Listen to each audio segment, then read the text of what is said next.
ఒకానొక ఊరిలో నితీష్ అనే చిన్న పిల్లవాడు ఉండేవాడు. వాడికి కొత్త విషయాలు తెలుసుకోవాలని చాలా ఆసక్తిగా ఉండేది. వాడికి ఒక అక్క పేరు లక్కీ, ఇంకా ఒక చెల్లి పేరు దర్శిని. వారు కూడా వాడితోనే ఉండేవారు. లక్కీ చదువులో చాలా తెలివైనది. దర్శినికి ఆటలంటే చాలా ఇష్టం. ప్రతిరోజు ఉదయం నిద్ర లేచిన వెంటనే నితీష్ తన అక్క చెల్లెళ్ళతో కలిసి ఇంటి బయట ఉన్న పెద్ద తోటలోకి పరిగెత్తేవాడు. ముగ్గురు కలిసి ఆడుకునేవారు. కొత్త మొక్కలని పువ్వులని చూసి ఆశ్చర్యపోయేవారు.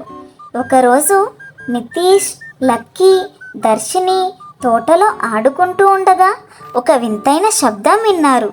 అది ఎక్కడ నుండి వస్తుందో తెలుసుకోవాలని ముగ్గురు చుట్టూ చూశారు. చివరికి ఒక పెద్ద పువ్వు నుండి ఆ శబ్దం వస్తున్నట్లుగా గుర్తించారు. ముగ్గురు ఆశ్చర్యంగా ఆ పువ్వు దగ్గరికి వెళ్ళారు. ఆ పువ్వు మెల్లగా కదులుతోంది. దగ్గరగా చూస్తే ఆ పువ్వు లోపల ఒక చిన్న చిలుక పిల్ల దాక్కుని ఉండడం చూశారు. ఆ చిలుక పిల్లకి ఎగరడం రాదు.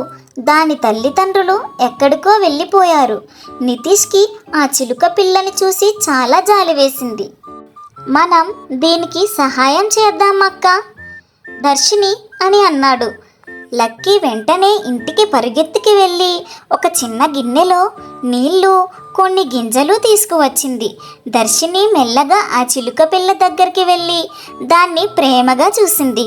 ప్రతిరోజు నితీష్, లక్కీ, దర్శిని ముగ్గురు కలిసి ఆ చిలుక పిల్లని చూసుకోవడం మొదలుపెట్టారు. వాళ్ళు దానికి ఆహారం ఇచ్చేవారు, దానితో ఆడుకునేవారు. లక్కీ తన తెలివితో దానికి ఒక చిన్న గూడు తయారు చేసింది. కొన్ని రోజుల తర్వాత ఆ చిలుక పిల్ల చిన్నగా ఎగరడం నేర్చుకుంది. ఒకరోజు అది పూర్తిగా ఎగరడం చూసి ముగ్గురు చాలా సంతోషించారు. చివరికి ఆ చిలుక పిల్ల తన తల్లిదండ్రులను వెతుక్కుంటూ ఎగిరిపోయింది. ముగ్గురు కొంచెం బాధపడ్డా తాము ఒక మంచి పని చేశామని సంతోషించారు.